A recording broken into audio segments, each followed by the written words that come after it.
righty. Thank you, guys. Thank you, ladies and gentlemen, for joining us today. It is. It's that time of the month. It's that time of the month. It is our PUG group, which today will be very, very short. Why? How short? It'll be about as short as you can snap a finger, because, quite frankly, everyone's either not here, or there were no questions this time around, which is okay.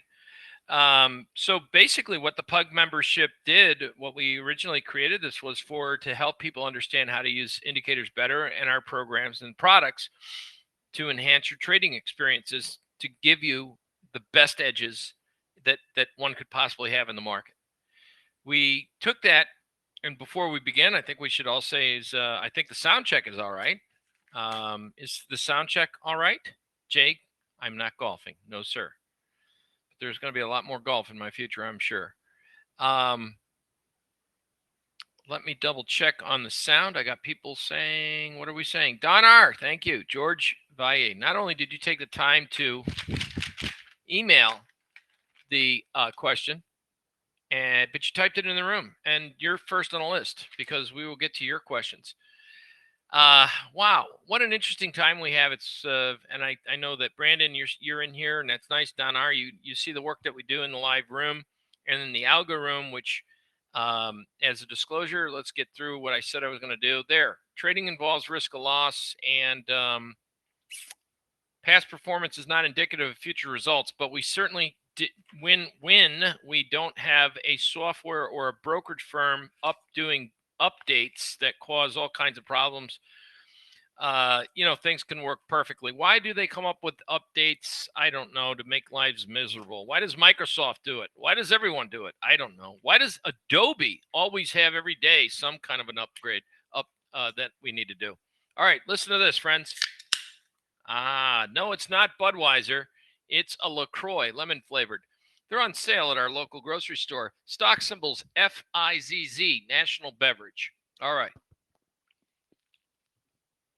We're going to look at that stock today, by the way, in response to George's question. So today we're going to really go through a couple things. Just thought I'd take the time to go through some scans with everybody. Now that you've taken the opportunity to read the risk disclosure. You know what our newsletter does, and it's part of the PUG group.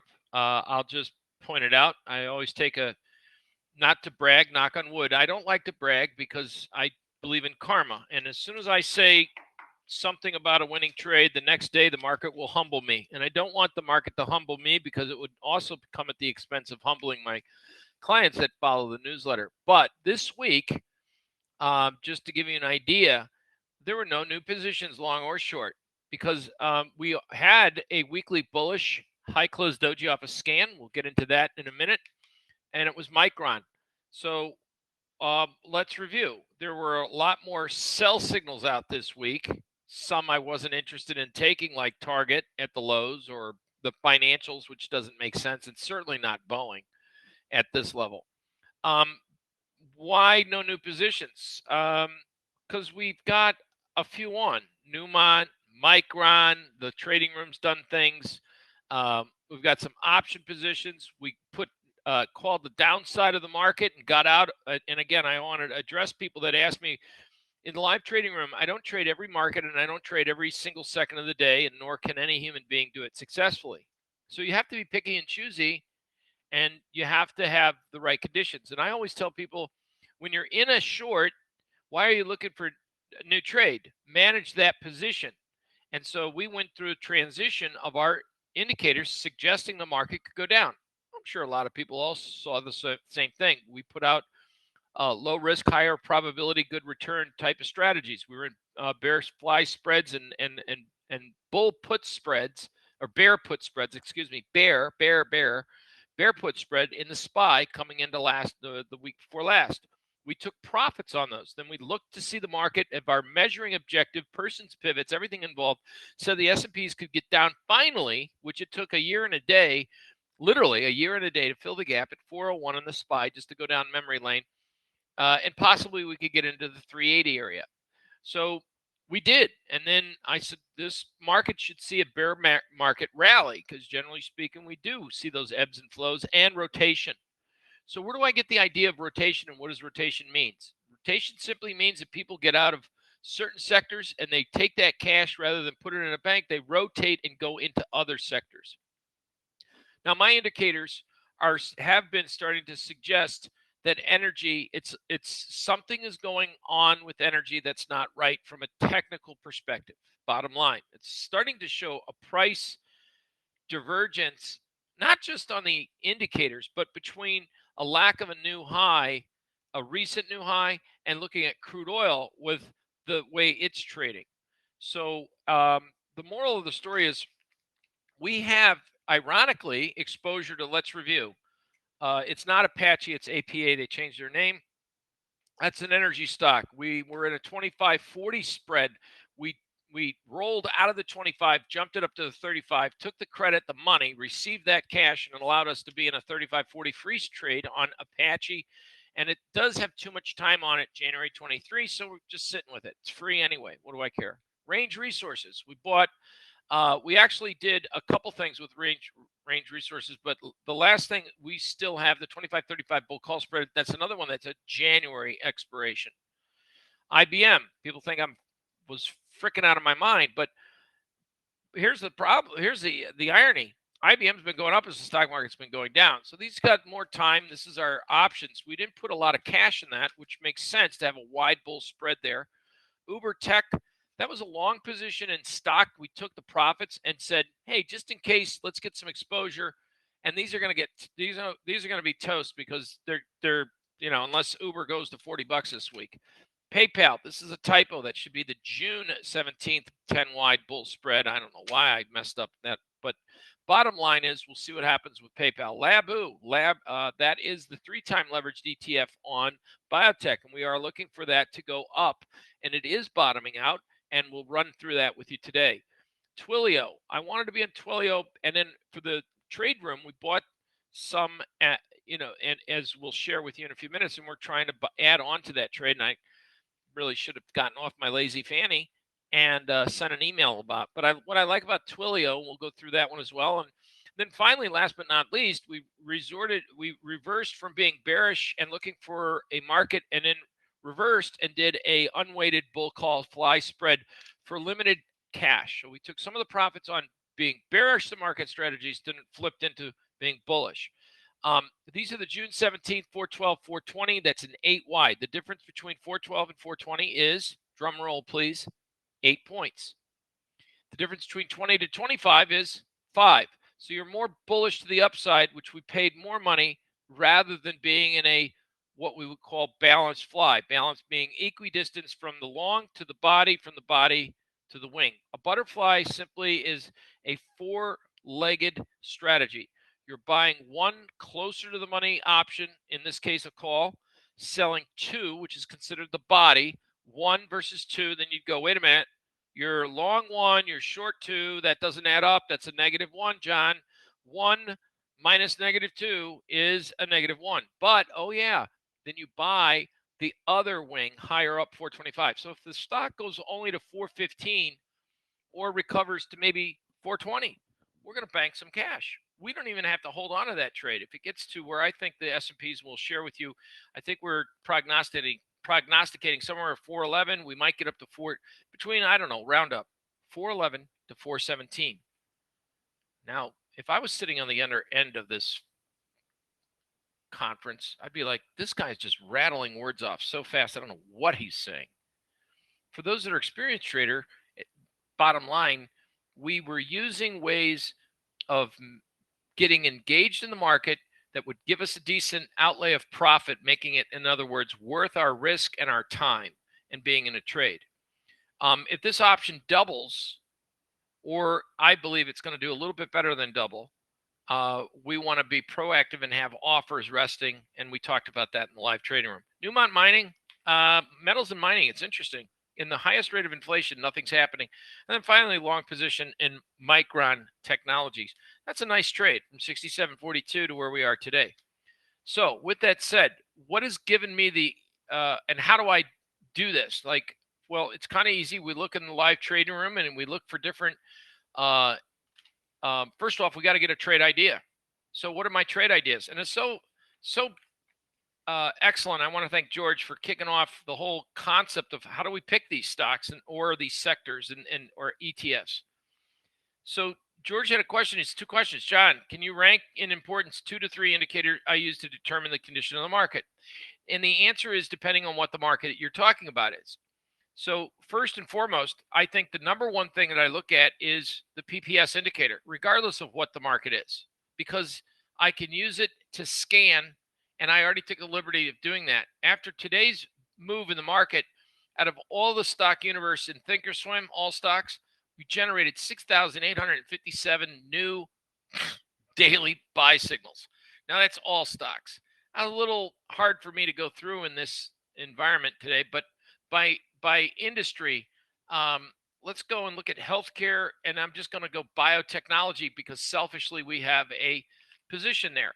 So today, if you're long an ETF, and Labu isn't just any ETF, it's a 3-time leveraged ETF. And instead of buying it and having it go worthless, or we actually used an option strategy because they're optionable and I don't have to worry about it. What we wanted to see is what we are seeing, and we have been seeing almost daily lately, is that we're getting a lot of different biotechs. Some of these are penny stocks, like 30 cents over here. And some of them are bigger names, and some of them are gigantic, ginormous names, like an Amgen, a Biogen, and Regeneron. So the one thing that I like is I can use the PPS signal, George, and for everyone in order of importance. I want to see a buy signal, and I want to see if there's a concentration, a strong concentration of stocks generating buy signals in a space. For biotech today, 151 names. It takes a lot to generate a PPS buy. I would appreciate if some of these were more larger cap names, of course, but in order of importance for indicators, I need to look at something that tells me that there's a change in price from down to up, and the PPS indicator is number one. For an individual stock, the second most important, and it might be a tie. It could be a tie. And it would be not just looking at, and I'm going to zoom up this, it's not going to be on a stock volume trend, but also relative strength. When it comes to a index, it would be the advanced decline, PPS number one, and advanced decline number two. So we'll go back to the newsletter to make this short and simple. In the newsletter, it might be too much information for some, but I always tell people take what you want out of the newsletter because it probably is there readily available at your disposal. In order to figure out where a market might go, ask yourself where the hell the market's been and what the hell has been moving the market lately. And I think this pretty much says it all. We went and talked about how the S&Ps went down for the week, and I see many stocks are at relatively cheap levels in price, but we could see more downside over the next in the weeks ahead. Doesn't mean we can't get a dead cat bounce or a rally first, and that's what I'm kind of thinking we're getting. So if you read this, you'll kind of get an idea. Low value sectors, biotech. I want to focus on biotech. Software applications, Twilio, and even social media giant Facebook. I didn't put it in the newsletter this week. I probably should have, but there's always something called an email alert. Areas that are overpriced are ag, fertilizer stocks like Mosaic, and energy. Now, one of the interesting things, this is a typo. I don't know why it missed. It's not Jap Powell, it's J Powell. And then we come down and we figure out if you're looking for a dead cat bounce, I mean, we're down in the Qs almost 25% on the year. The year is only a few months in the making, right? I mean, shoot, it's only 5 months in the making, really 4.5. Support, pivot support. We have monthly support, quarterly support. And so a lot of the markets, especially even in the Russell, we had a huge, strong confluence of higher time frame monthly and quarterly support. So George, to answer your question, I use the price. Where is it in location to its support, and how long has it been in timing element, how long it's been in a downtrend. So PPS number one, person's pivots number two, the condition of the market as a third indicator, let's say in order of importance. I look at the advanced decline for the indexes. Now I can't use the advanced decline analysis to trade a stock, but I can use two forms of different breadth measurement techniques. One is the advanced decline cumulative ratio line, and the other is the McClellan oscillator. Now, our work with TradeStation is we built a Mc oscillator, but I kind of adjusted the indicator to reflect, instead of 1,800 stocks, like the Dow Jones Industrial only has 30 stocks, and the Russell has, 2,000. It's 2012, I think it is. The NASDAQ has 100, and the S&P 500 is 504 stocks, actually. So what's interesting is that we look at the advanced decline in respect to each individual stock index, because each individual stock index is capitalized weighted effect of different stocks and different sectors. The Qs, for example, is probably 37% technology. S&P might be 31 or 32%, but roughly very strong weight with technology. So I don't like using the advanced decline. And if you take a look at the advanced decline of the NYSE, so George, in answer to your question, if I'm trading stock indices, if I looked at the advanced decline on the NYSE, just the NYSE, and the weekly made a new low, I would be saying, gee, and if I use the tick, and I know there's still a lot of traders out there that look at the tick, which is a reflection of positive, negative movements in the market, but it's based off the New York Stock Exchange. None of us are trading because it's not a tradable product. So I go over this a lot in all the PUG meetings. Why did we create advanced decline? And you could clearly see this weekly advanced decline is moving straight down and made a new low. This is the Dow. It's not really in a straight line. The moving averages, look, the dashed line, the moving average is actually sideways. The advanced decline comp line didn't make a new low. The price did in the Dow. So why would I use this information on an advanced decline on the NYSE to make trade decisions on the Dow or the Qs or the Spider? While they are related, the NYSE is based on stocks. Some of the stocks in the NYSE, or most of them actually, are in the S&P 500. But there's different cap weightings. Utilities, small cap bio, this, that, and everything else.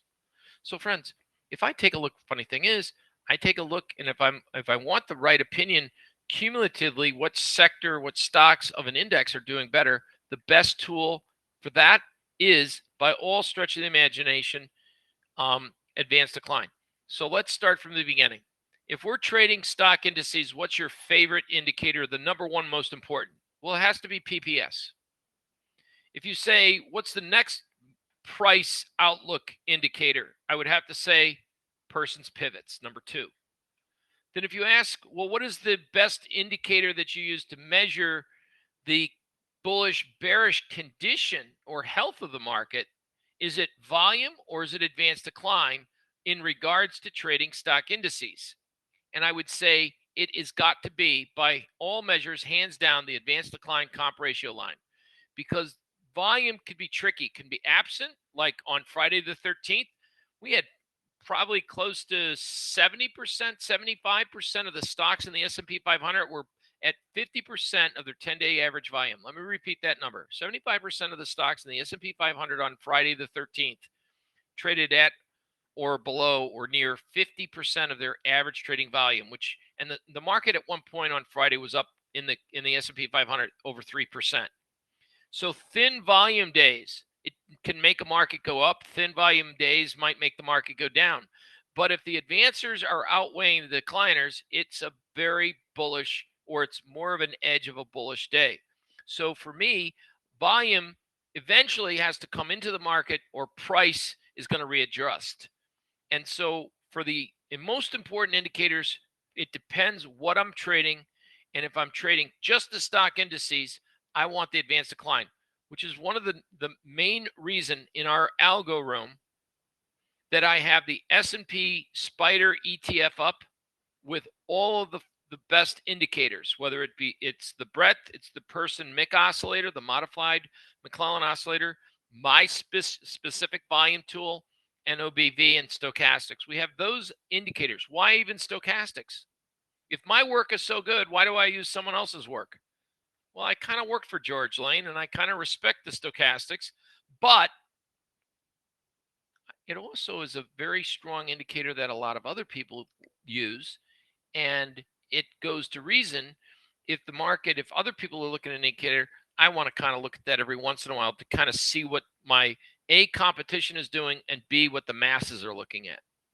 So as far as any indicator, you can probably assess the importance of indicators that I have by what am I using on my charts: breadth, stochastics, and volume. I do use average true range to also as another way of defining condition of the market. As ATR rises, it shows a heightened period of volatility. Heightened periods of volatility is also a time that reflects fear. A time that reflects fear reflects market uncertainty, usually associated with a downside move in the market. When markets trend up, they go slow and steady, and you kind of see the ATR in a declining mode. So when we see the ATR as a condition of the market, this is probably out of 5 indicators I would stake my life of trading on. Average true range is the bottom one, right? So that's the importance of what I use for index trading. Breadth of the market, the condition, and then finally, I'll look at the volume. So when it comes to that, that's what I'm looking at. Person's pivots, breadth indicators, and that's why I write all this gook up. There it is. Advanced decline reading, volume, and then contrarian readings every once in a while. So the newsletter is designed to actually put forth what I practice and what I preach and then take responsibility and be transparent. What did we do last week? And what are we in right now? Real easy, not hard to, follow. Reports and events. I'm a trader. I don't need to look at 4 different websites. I know there's all kinds of websites that you can get your information from. I just want to know what the general idea of what's coming out this week. I don't need to put all the pansy indicators or maybe pansy position reports that are coming out in Europe. I put up what I think are important ones that would move the market, like European GDP today was important. So what I think might be important, I'll put it up. Sunday night, China, their unemployment came out, retail sales, industrial production came out at 10 p.m. When we opened Sunday, market opened up 7. You'll notice we sold off, and then, well, if you wonder why, it's right there. Earnings. I don't put every single one. I would have no time to live. I put the ones that I believe are important and when they come out. So bottom line, the newsletter really does have a reflection of everything that we put together in a PUG meeting, which is the person user group that is the real essence of how we put the indicators to practice in real terms. So there it is. When it comes to an individual stock, George, and I'm addressing you personally because you wrote the letter and you wrote the question, it's got to be the relative strength PMC. And on that note, I'll get to your second question in a minute. But on that note, George, the relative strength tool PMC has been one that gives a lot of really good, strong indications of what's to come or if there's something broken. And this is the oil service sector, OIH. And while on balance volume is a good tool, I'm not using advanced decline on the OIH because I can't, right? I mean, I could create an advanced decline line on all the stocks in OIH, but literally there's only 2 stocks that really matter, Schlumberger and Halliburton in the oil service sector. Rig isn't all that important, Transocean. But what do I say that something's wrong, and how does this make me feel about a market? How do I use these indicators? So this is Thinkorswim, the PMC, and on balance volume. So we'll do a top-down approach of the sectors. The best leading sector so far is energy. Everyone wants to be in energy. and that's wonderful. We were in energy, still have some energy positions on, but I'm not chasing and I'm not getting aggressive, number one, in the energy market, because right now something is showing me there's a crack in the seam, so to speak. The relative strength, so when it comes to looking at an individual sector versus the S&P or a stock to the S&P, the PMC indicator is probably your best important tool. While the PPS gave a buy signal, and we addressed this because someone in the live trading room mentioned that CNBC guys were talking about energy. In my own newsletter, by the way, sectors that I thought were overvalued were, again, areas that look overpriced are agriculture, fertilizer, such as Mosaic, and energy. All energy looks overpriced, and I've avoided it from here for any new trades. While we are in a daily buy, we were in a sell, but we're trapped in a range. And while the on balance volume shows that it's broke out just above its old highs, and that's great. My personal, which I'll get to in a minute, but this took forever and a day to finally see volume lead the market. But relative to the market, the relative strength is showing that there's signs of trouble. This high is struggling. That's the energy and oil gas exploration. If we take a look at a couple names, we're going to go with Exxon. I'm cheating because we already did this today in the live trading room. We did it yesterday. There's something weird about a market that's leading the whole complex and the whole indices. The best performing sector is energy. Everyone knows it. Raise your hand if you didn't. Energy, number one. It ain't Apple. It ain't technology. Energy is the number one sector that's running the market, and everyone wants to be in energy. But the funny thing is that it's not showing relative to the S&P exceptional strength. It's actually in a divergence pattern. So that makes me nervous of buying highs, especially when everyone talks about it's the best performing sector. Something is breaking down with this. Today in the live trading room, I gave an analysis of why is Occidental the best performing pure oil play right now. Why are they making more money than anyone else?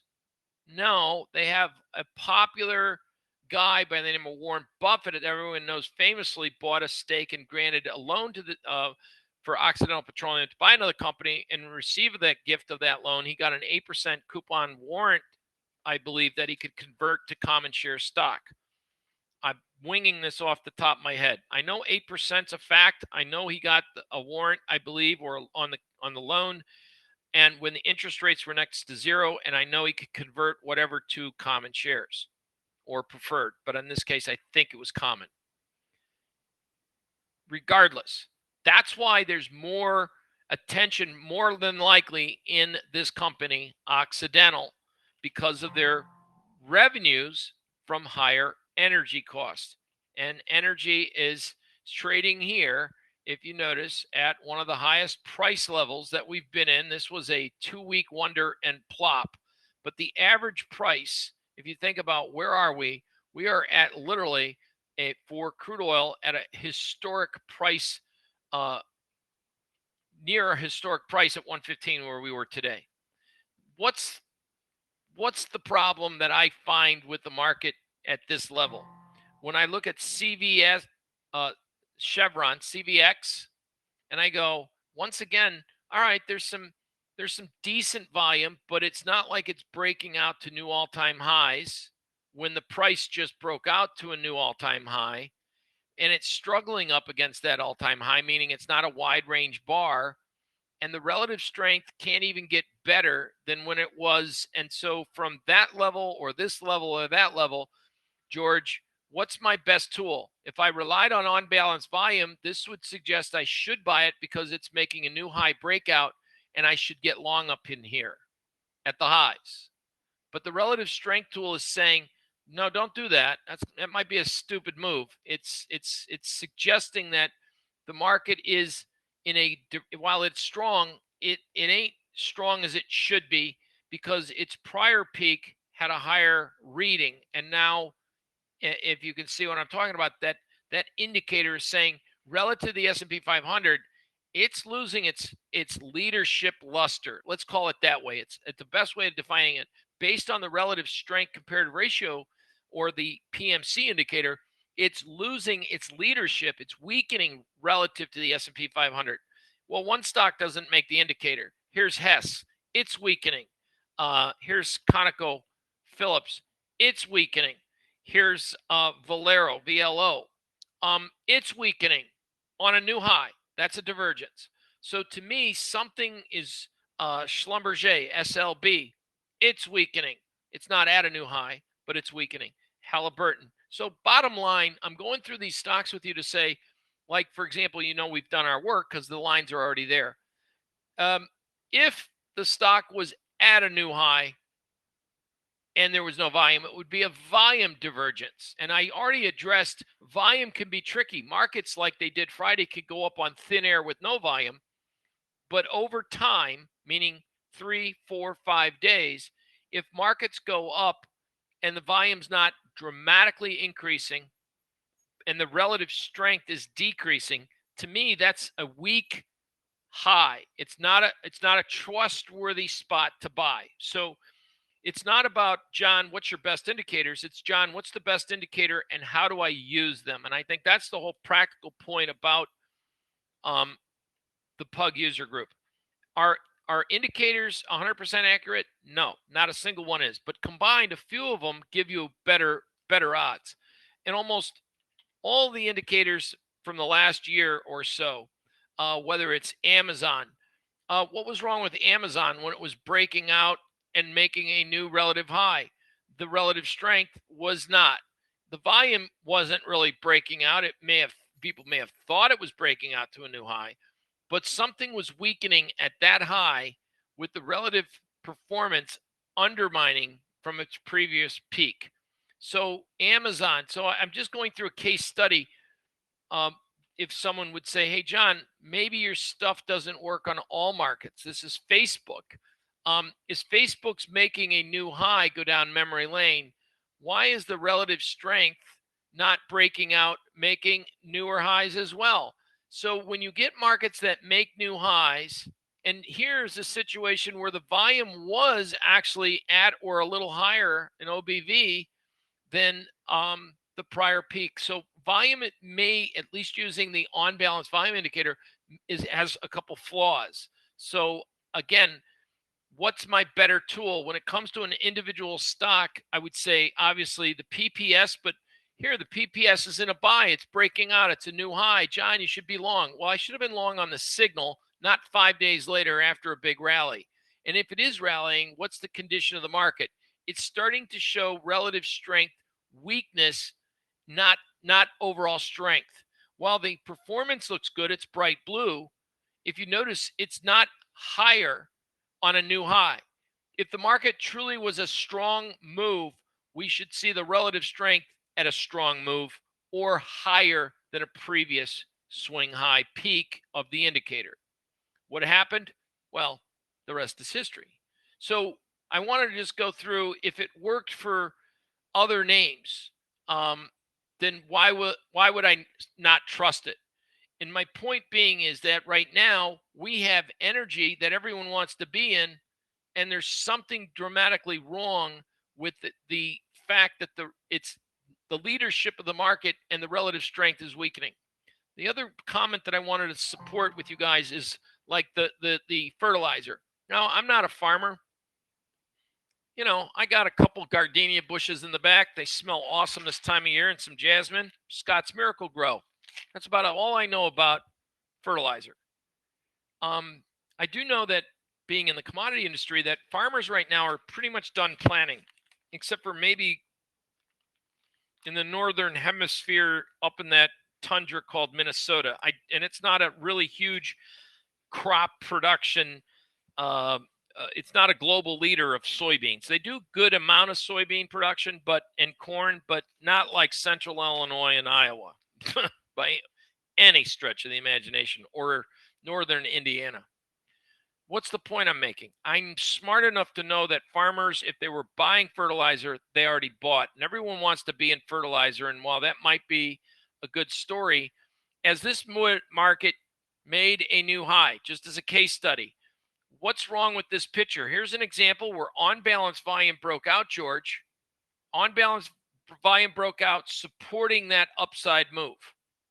But if it's so strong, why is the leadership of the market changed and the relative strength when it made that peak high, making a lower high? It shows that the leadership, it was losing its leadership potential. So therefore, I'm not going to buy the breakout when everyone says, hey, you finally got to wake up one day and say, smell the roses. Hey, buy Mosaic now because there's a huge food shortage. So in essence, when I'm looking at a stock, when I'm looking at something, I want to give myself the edge. If a price is going up and everyone says, hey, you got to buy it, maybe everyone's going to be right for a little bit. But to get into a stock at like 75 because it's a new high closing breakout and then watch it go to, I don't know, 79. So you're up $4 on that period of time in 5 days. If you had taken, came late to the party and it broke out a new closing high, there it is that day. Maybe it went down. Maybe you bought it on the close at 73.66. You got, all right. And you could make money the upside, but you got maybe like 2-3% to the upside. And just, don't want to be a, perfect mathematician, 2 to 3% to the upside and 35% to the downside. The risk reward doesn't sound smart to me. And this is an example of when do I use my indicator and why? And right now, I'm using the indicator to determine what does the energy complex look like? And it looks horrible. When you look, and that's what I was sharing with you. Now, maybe it could go up another day or two, but I think just like this example with Mosaic, it might go up another 2-3%, but there could be a 30% potential downside due in energy because once everyone says, I got to get out, it's so damn packed with everyone in it that when they do get out, it's going to be an ugly mess. So with that said, your question is very relevant into this, not only what should work for you, but how I use them to put out the information in our newsletter. So this was an example. Kinder Morgan, someone in our live trading room said, hey, they're talking about Kinder Morgan on TV. Perfect. And I think I even said yesterday, hey, it wouldn't surprise me to see the stock go up. And I think we have it in the live trading room to get up to resistance, which is the last conditional change resistance, maybe test the high. But here's something that's even worse about this particular stock. And it might go up and, maybe go up a little bit. And it might go up to new highs. And if you're a short-term trader and you like, that type of opportunity, go for it. Me personally, by the time I get the trade on, and who knows, once I'm in it, if I'll actually follow my own advice. Trail your stop, or maybe I got it too close of a stop, or maybe I don't get out. Maybe something tells me, oh, it's better than it really is. But something is broken with this particular stock because I'm not going to go all the way back, but let's take a look at, here we are seeing a significant upside relative to this high over time. We have a new higher high in price, but not in a volume trend. And we have a new recent higher high, and we can't even get the relative strength to at least start to show better performance. So something to me looks broken with some of these names based on the indicators that I think are very valuable. The PPS is in a buy. It's telling me it's in a buy. It already was in a buy. Okay, great. There's nothing I can do about it. But I can keep my hands in my pocket and not put it on the mouse and buy this thing at a potential double top in the marketplace until we get maybe a stronger reading reflecting that it's outperforming relative to the market. So bottom line is, I just wanted to share with you, hopefully you can see what I see, and hopefully you understand that what I'm explaining about the relevance of the PMC for stock trading. We did a study using this exact same thing, George, in our live trading room last week, which led us to buying Micron Technology. And I'm going to just say this out to you guys, because as the stock was declining, it was not in a PPS buy. So what prompted me to get in it at a better price? And I'll share that with you in a minute. The volume action is actually a little bit more supportive because it was at or near the same level. And over time, we have a substantial from this close, wherever you want to draw it, or this close to there, price on a close to close basis is lower.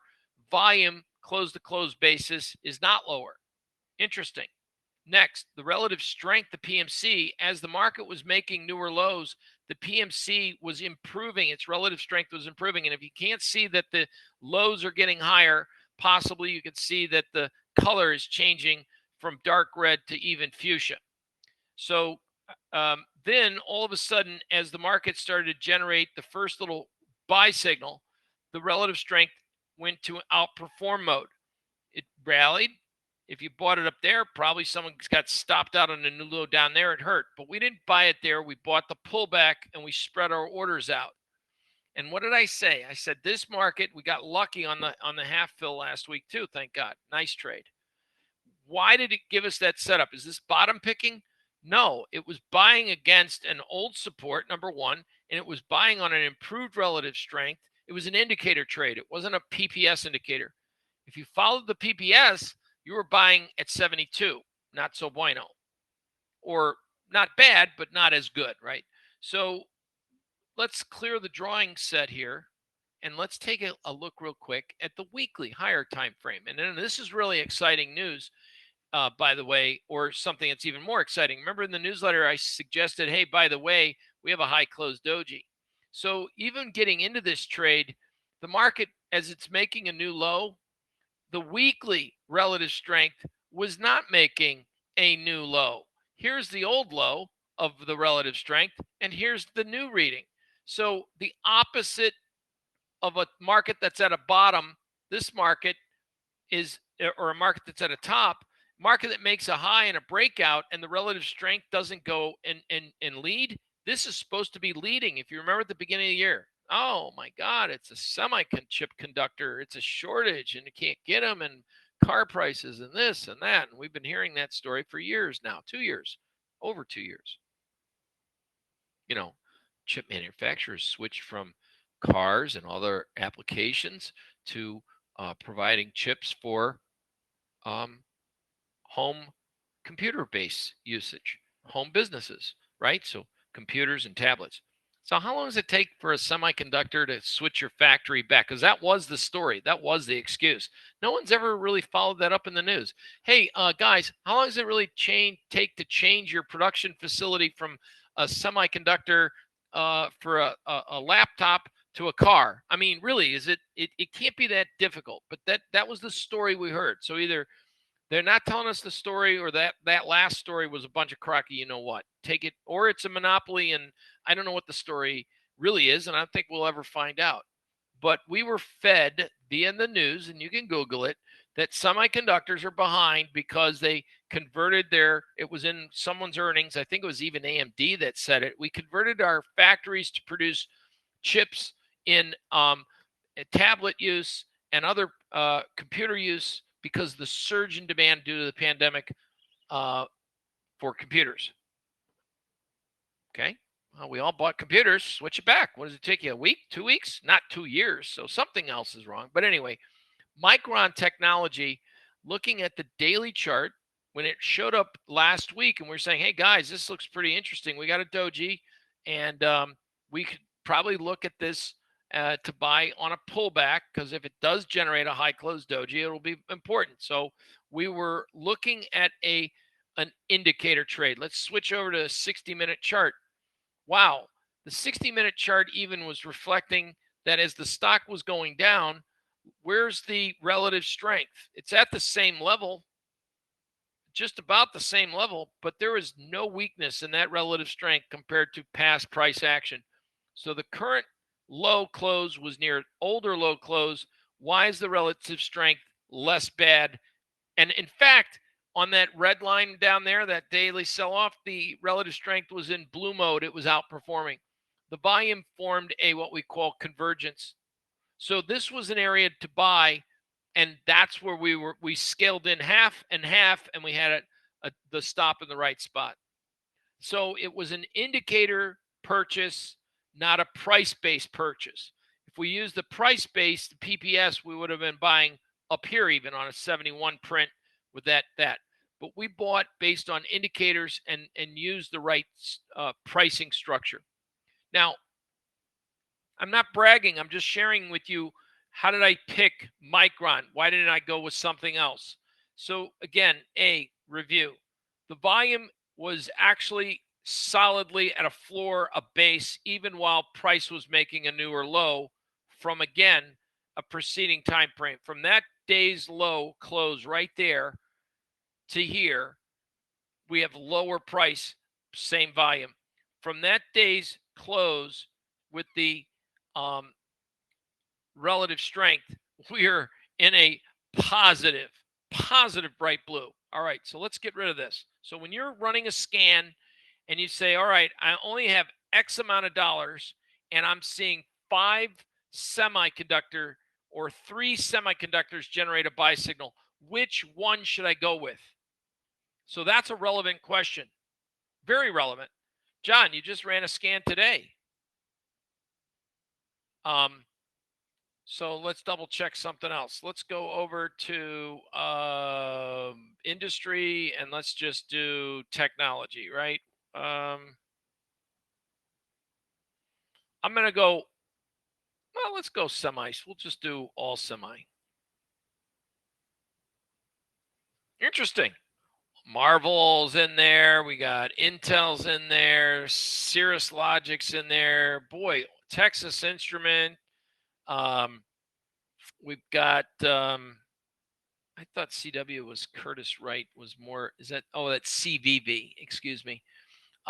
So we have a lot of companies today that joined the party and they're all up. But a week ago, when no one was really buying these and we were in Micron, what prompted me to go with Micron versus AMD? AMD's volume trend, while it's okay, it was a little bit better from a perspective. It was a little bit better from a perspective of convergence pattern.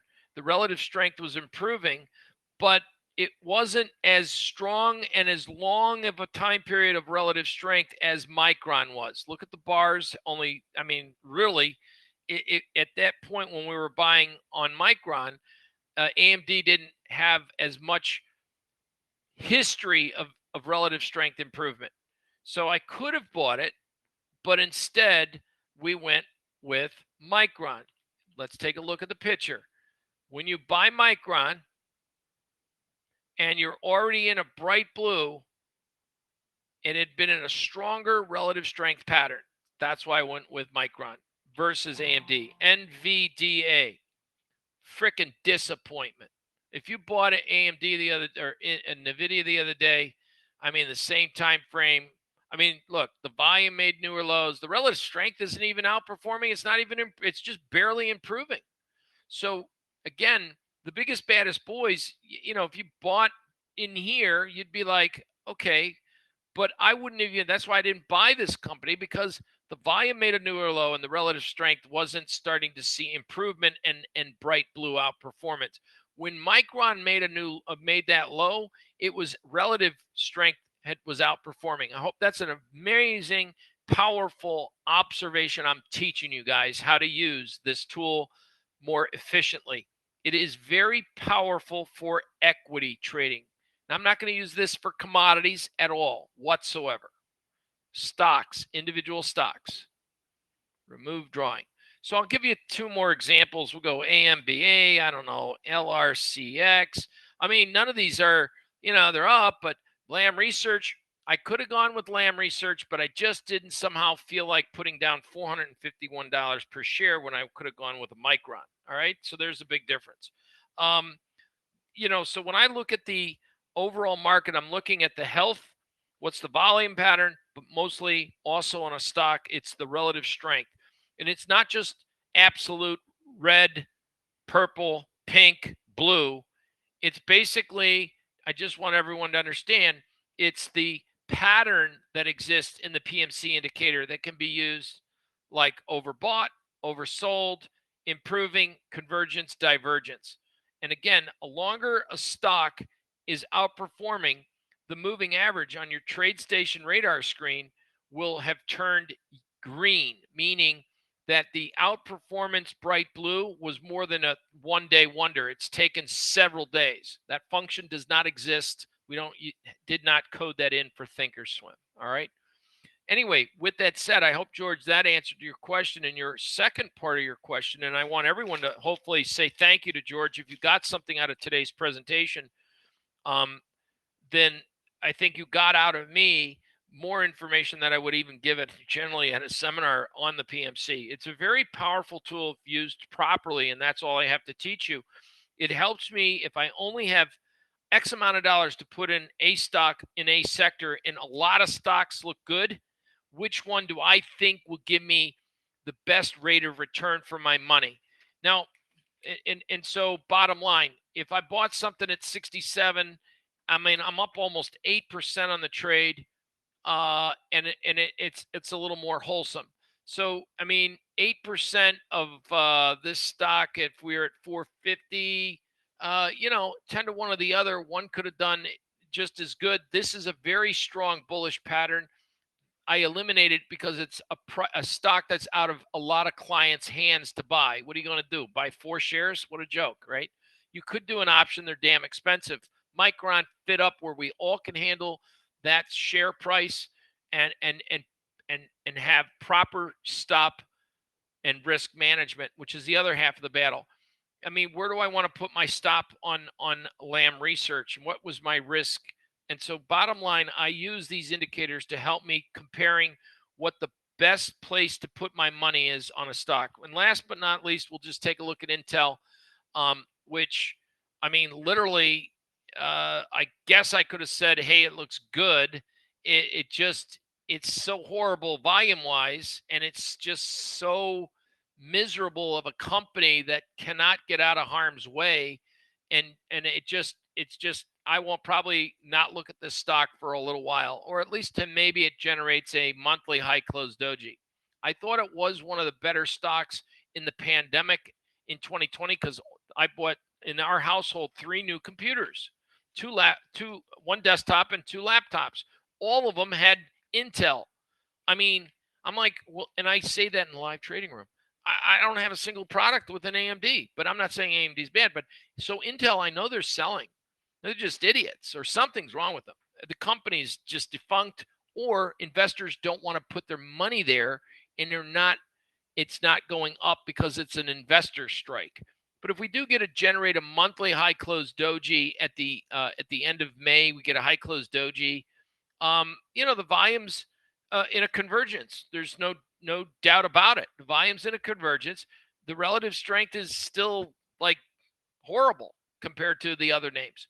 So bottom line is didn't buy this stock, didn't want to buy this stock, and therefore I used the tool, the relative strength, to help define to me where the best bang for my buck might go. And that's the tools that we use. Okay. So in essence, condition of the market, and then the other one, is there a difference in how it goes to determine the condition of the market for equities as compared to futures? Futures they trade 24 hours. Volume is a good tool for stocks. The PMC indicator is relevant. For futures, it's kind of volume and again pivots. So there is a big difference when it comes to the ES. I mean, you go, well, John, someone had asked this a long time ago, so I'll just say it again. The PMC has a reading because the ES trades 24 hours. So it's going to outperform, obviously, when the SPYs are closed. Okay. And so on a given tick, the S&Ps are up 2.14%. And the SPY's up 2.06%. So relative to the same time frame, the S&Ps are actually up percentage-wise a little bit more. So the futures are outperforming the SPY. The SPY, you can't compare the relative strength to itself. It's even. So in futures, when you look at the E-mini S&P, you shouldn't use, it makes no sense to use the indicator comparing the S&Ps to the S&Ps. The reason it even gives a reading on the SPY is because the S&P futures do trade a little bit differently and 24 hours, but you can use the PMC indicator to compare one equity index versus the S&Ps. This is the Qs. The Qs is starting to show relative outperformance relative to the S&P 500. IWM, it too had been past tense. It already had been seeing improvement, and the Russell, which I know I mentioned in this room, the Russell led the way down, and sometimes the Russell could lead the way back up. We said that, what, 2 weeks ago, week and a half ago? So the moral of the story is, if we do see continuation, we would want to see the Russell, if it is going to be stronger and outperform, it should be reflected in the PMC. So let's take a look at the PMC. Funny, the intra-week or daily time frame here, which is intra-week, right?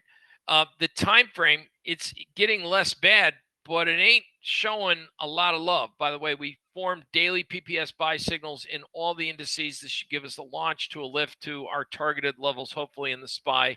If you're following our trade room recommendation and or newsletter, those should bode well for you would think, our unbalanced butterfly spreads, the call sides. Anyway, I think if I was looking at the index, bottom line, I would want, if a stock is making or an index is making a new high. That was one of my very famous calls, by the way, and I know everyone appreciated it. And I'm not being sarcastic, because if you remember back in the day, the market, the Russell broke out. I think we actually had a long position, someone here, because the pivot, the price was above pivot. Pivot was acting as support. Relative strength was improving. And I just didn't want to, we had gotten out, and I think the market broke out of this high channel, and everyone in the TV station world, Russell, got to be long the Russell. What's wrong with that picture? So far from what I've taught you. Market make a new high breakout. Fat man in a little coat. Remember the, anyway, go ask Tommy. What's the obvious thing about this? We've just talked about it. The relative strength is weakened and making a lower high. Volume, though, broke out. So if you're looking at the OBV, you said, hey, relative to the old high, it broke out. It's supporting the highs. So the George and everyone in the room, what is more important to me? Obviously, the PPS, number one, pivots, number two. And when it comes to stock trading, I'll give it the PMC and then volume. If you don't have my volume tool and you're using on balance volume, I would absolutely employ you, when markets make a new high, on balance volume might make a new high with it, but it doesn't necessarily mean that that's a constructive or a market that is sustainable to keep the trend going. If a market is broke out and it's going to have a sustainable ongoing trend, the relative strength should start to be like really bright blue and staying bright blue and not in a divergence. So in this situation, here's a new high in the OBV. Here's a weakening high structure in the relative strength on a new high in the Russell. And we said, I ain't falling for that trap. It could go all the way back. And it not only went all the way back, but it went back and some. Now, here's what's interesting. This new high with a new high in volume with weakening relative strength, and you saw the results there, right? I'm not saying that that's what's going to happen for crude oil, but I'm saying crude oil right now, if you want to understand my reluctancy to chasing crude oil right up in here at these levels, is because time after time after time, when you get a new high in price and the relative strength is showing weakness, man, it's, you know what? I would rather miss an opportunity to make money than be in a losing trade because I was fearful of missing out of an opportunity. I mean, I'd rather miss the trade opportunity and be absent of profit than have ignored what was the market indicators telling me and be in a trade losing my keister. So that's and I don't know, I don't know how to even spell keister, but anyway, with that said, hopefully you know what I'm saying. In order of importance, those are it. To run the scan and to be able to use that, we have several different platforms. I mean, obviously, Thinkorswim does a great job with their ability to run scans and the breakdown using my indicator PPS buy or sell. But this is HGSI, and we do this about, I don't know, almost every PUG meeting. And one of the things that I really like about this, and we do this in the live trading room. So you're like saying, why did I show up to the PUG? He does this every day, and almost every day I do this in the live trading room. What sectors are looking good? What's improving? What's lagging? What's no bueno? Anything that's negative. By the way, I don't know, Patterson, UTI Energy. That's a weird one. You'd say everything in the energy should be making money. Why isn't this company making money? So using HGSI, I'm able to run a scan for stock trading and say, look at my PMC. And just in case if you're colorblind, it's even read out lagging. But I mean, if you can't read, the color is pretty good color coordination. If you're looking to buy something or it's just given a daily buy signal, I want to buy something that's got strong outperformance relative to the market right now. So interesting. We got a couple. I see Internet Communications, Chinese stock Baidu, and this is all based on a daily basis. So today or yesterday, Baidu generated, as it's making a new low, a bullish convergence. It's kind of interesting. Bayesian. I haven't seen Bayesian crop up on a scan or that I've paid attention to in a long time. I like that volume pattern, actually. That indicates the market is at a low. It's lower than a preceding high, and the volume is at or near the same level. It suggests in the relative strength starting to outperform. It suggests there might be some follow through. There's never anything that's going to guarantee a win, but it certainly stocks up on the edge that here's another one. I don't know who the hell these guys are. Kempferam. The reason it's a $4 stock. So it's biotech. If I'm exposed to biotech, I want to see every stock that's running up on my daily scans showing the relative strength improving, because that means that money will be chasing that stronger performance. So I can go and I can say, hey, these are the, maybe I'm not going to buy all of these names, but I can definitely see if I was interested in Seagate Technologies, for example, it's in relative strengths outperformance 40, which is another thing, is how many of the stocks in that space are in a daily PPS buy signal. 46% of computer hardware storage technology names are in buy and are more likely outperforming relative to the market. So it gives me an edge to say, geez, here's a situation, just as an example. Market just took out a prior low. There was no volume. By all measures, Seagate Technologies, we ought to be probably looking at Seagate for maybe tomorrow, because quite frankly, if people believe the low is in, we could get maybe another 3, 4, 5% upside move out of the market, right? It would certainly surprise a lot of people, especially since some TV personalities in the financial world said to sell all your stocks or the losing ones and to raise capital to buy defensive names. That is something that's going around on TikTok. I would have to say, it's a tough day at the office. Everyone has a tough day. And I could just tell you this, if you put the odds in your favor and look at the condition, if a market is making a new low and it's in the stock market's crashing and it's already gone down, how do you call a market, hey, get ready for the market crash? Hey, idiot, it's already down 25%. Maybe it's got a more to go, but nothing goes down in a straight line or up. So bottom line is, if you see a stock that's generating a PPS buy, so that's my number one, and the sector, as it makes a new low and the sector's looking like it's improving, but more importantly, the relative strength as the stock's making a new low is improving, it says that it ain't going to stay weak forever. So, here's a situation that all of a sudden, you're in a sell mode, makes a new low. How many people get in a trade, get stopped out, and go, hey, that was so much fun. Let me have another. They generally don't. They generally ignore what they do. And that's why I always stalk the trades I was in, that if I got stopped out, like Verizon. We bought Verizon, had a tight stop, got stopped out. Thank God. The stock is up and it's still nowhere near where our stop was. Amazing.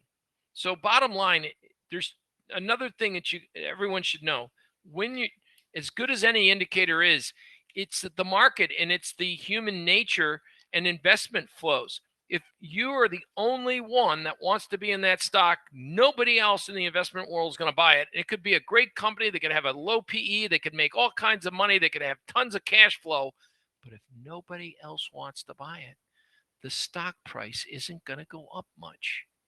And that's the essence of why we want to look at participation and why the PMC indicator is so powerful, because it does show the relative performance. And money seeks money. Money wants to chase where it's going to see positive returns. And the PMC is reflecting that positivity. Volume shows the participation. More and more money is coming into that. So by the way, Seagate Technologies. Let's look at that interesting selfishly. Thank you for letting me do my own homework today. At the end of the week, we had a doji last week, and we may form a high close doji for the week. Interesting. The volume, here's a close here. Relative to the close here, it's about the same, and all this other price. Look at your volume level, the bright blue. It's actually higher than when prices were down here. So the moral of the story is this, and the relative strength, it's red. But is it really weakening relative to where it's come from? No, it hasn't gotten worse. The histogram bar isn't way down here. It's not like this, right? It's not like doing one of these bad boys. The relative strength is getting less bad. It's not good. It's just less bad. And it's not any lower. If the price here is equal to the price there, I would think that, and it's a sell-off of this magnitude, I would think volume would be worse, like stronger downside, and the relative strength would be lower. So on a weekly basis, Seagate actually shows promise for, I don't know, maybe at the very least a 10% upside move. If this Friday we have a weekly close greater than last week, we're going to be in a weekly high close doji, and that would also give you some upside. So maybe we're going to see that rotation. Money already came out of technology. Maybe money's coming back, can nibble back in. And we would want to find out what stocks are starting to show outperformance. And on a daily basis, that was a surprise to me to find out that Seagate was actually in a relative strength outperformance mode for the last 1, 2, 3, 4, 5, 6, 7, 8, 9, 10, 11, almost 12 trading sessions. That's 2.5 weeks, gang. And volume is breaking out. So to me, volume precedes price. Relative strength is outperformance. Seagate is something we look at. One of our members, I'm sure he's in the room, talked about Facebook and said, I'm be interested in Facebook. There's a gap down at 185. We talked about that, I think, at a time. And Facebook, let's see what did I do with the chart on Facebook? Where did she go? There should be Meta Platforms now. Fills the gap. 50% of the gap is my definition of a gap fill. The relative strength, it doesn't look like anyone really gives a rat's ass about the stock right at this point in time, to be honest with you. There's no real volume. But the funny thing is that the volume isn't any worse when it made a new closing low on a weekly basis back at the beginning of April. It gapped up, it came back, filled the gap. The relative strength on a new low, the relative strength was less bad. Do you see what I'm talking about? That convergence. So I don't know if Facebook is got more downside. I mean, it's not in a PPS buy, but it certainly looks like it's price structured in support. So the market right now, unless we generate a really strong follow through breakdown and the market closes under 182 and the relative strength craps out one of these big long red bars and the volume just absolutely caves in, I'm gonna have to say it's at least forming a bottom based on this work right here. Is it an interest that it looks like people are dying to get into that stock right now? As you notice, it doesn't look as strong. The relative strength does not look as strong as the semiconductors and the ones that I've previously mentioned, especially Micron technology. So, Facebook, we talked today about PINS, Pinterest. Let's take a look at Pinterest relative to Facebook. Pinterest, I mean, that I said, let's just take a look at the social media. We got a PPS buy from yesterday. We have a relative strength improvement, and the volume certainly looks a little bit more wholesome than Facebook. The next one I think we looked at was Snap, which was, I think, the last of out of all of them, SNAP, Snapchat. This is the one out of the social media guys that looks the worst of all. In relevance, it was, I think, Pinterest, it was Facebook, or Meta. And then finally, I think I don't remember off the top of my head what I posted in the live trade room, but it might have been RBLX. Maybe I think I did. I don't remember off the top of my head. But Roblox looks at this level. The volume is off the chart, spiked phenomenally well. The relative strength's improving. I would like to see more than one day, and I'd like to see Roblox show some more stability upside. But certainly it seems that we've put in a potential low. The relative strength here versus that low, and the relative strength here versus that low. Price has made a newer low. Relative performance has not. This is an actual PMC convergence pattern in the making. Anyway, for our PUG meeting today, I thought this would be important to go through this. I know we went way over time. I don't know how I did it, but we did. And I think, in essence, for stock trading, this is definitely an era of it's going to confuse the masses for real, more so than it normally does. I think people are going to get completely confused, and rotation out of sectors, and you're going to be able to, and this is going to be, and I believe more so than ever, it's not as much as an index move as much as it's going to be a stock pickers move. And the relative strength in the scans will help, again, detect those changes if you don't have HDSI software. You simply would just use the PPS indicator and say, and we're just going to do this one last time, in the S&P 500 on a day like today or yesterday, where's the strong concentration of buy signals coming from in the market? And in today's action, we had some media names, we had semiconductors, right? We had interactive media. So you had, Facebook right there, 202. Interesting, right? So by looking at, let's take a look at Facebook somewhere. And before we, let's go and use Facebook right here. And Facebook, boom. So Facebook generates a daily PPS on Thinkorswim, runs in the scan, and now I can say, oh, gee, if I didn't have PPS, how would I find that? Right now, I can say, okay, what's the condition of Facebook? The relative strength's improving, but it doesn't look like there's a whole lot of momentum in any like nobody wants to trade this company, but the volume did uptick, so it's worthy of a potential shot in this market. And I would say over the next day or so, we'd want to see a little bit more volume, and I'd like to see a little bit better relative strength on a weekly basis. Keep in mind, what a coincidence, has a doji, might form a weekly high close doji, and with the current weekly volume trending up, when at the same time the price is actually down to sideways, this looks as if we could see, if we get a high close doji, a launch. And my guess, if we get a launch, we should easily see maybe a move back. Minimum objective would be 224. So you don't want to watch that for Friday. If it wasn't for the PBS buy signal, I wouldn't have found that, right? And if it wasn't for the condition of volume and the relative strength, I wouldn't know if it's outperforming relative to the market. We had a lot of names today generating in semis.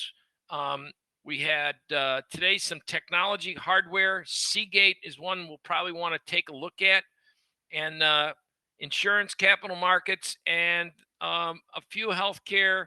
Some airlines were up, aerospace, defense, oil, chemical. But Williams and Company, we already talked about it. I don't need a 46 whole cents on new historic high, recent highs in crude oil. Something's wrong there. Anyway, biotech has already been in a move. One new name, Moderna, popped up, it looks like, today, up $6. So we have the exposure with Baidu. And let's take a look last time. mRNA, Moderna. So, that's the weekly. Let's take a look at the daily. Okay. What looked better to you guys? The relative strength here, it's improving. It's okay. The volume, I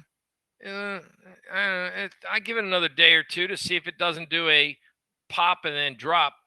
But to me, regardless of Moderna, Amgen, we've already done the homework on this, so I'm cheating.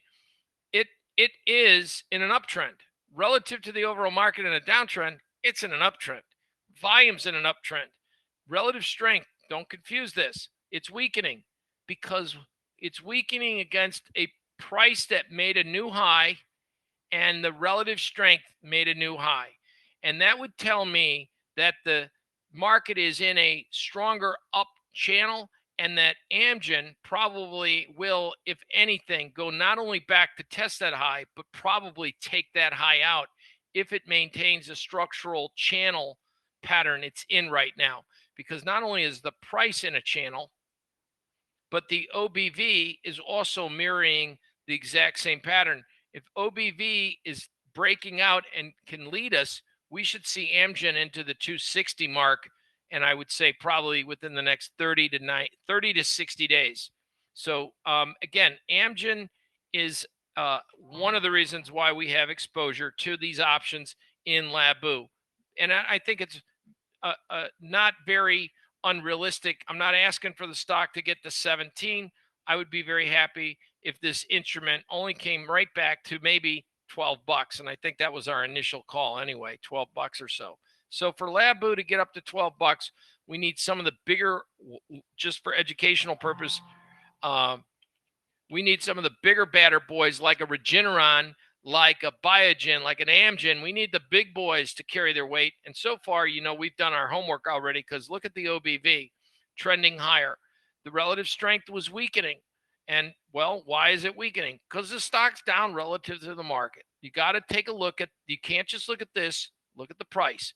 Price fell off. Now, what we can look at is, here's a situation where the market made a new high. Market made a new high, and the volume made a new high. Very similar to what we talked about in energy. But what was the relative strength doing? Weakening on a new high. How come, if the relative strength is weakening and the market's in a breakout mode and the volume looks good? Again, another example. Where is my importance on this? Is it OBV or relative strength? And you better say, oh, I bet you it's relative strength, because that's the correct answer.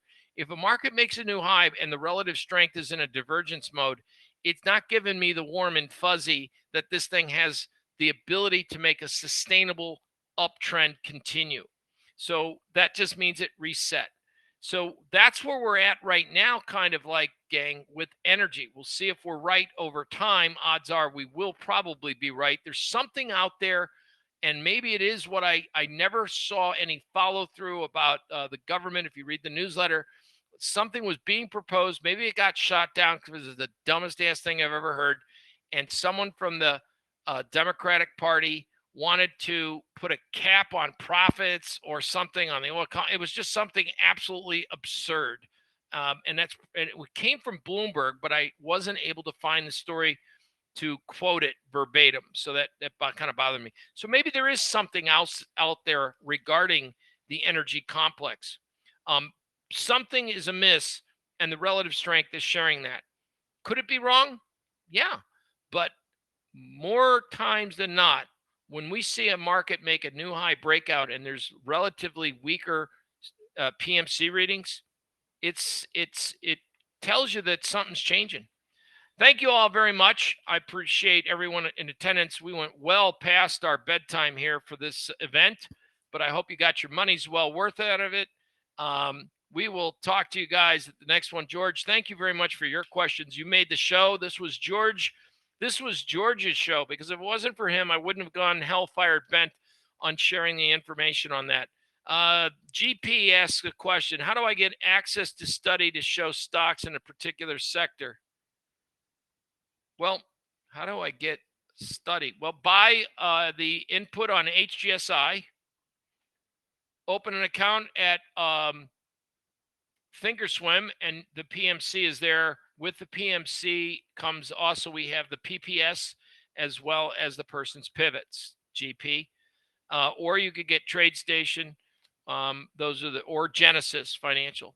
So if they're asking how do you get access to study to show the stocks in a sector,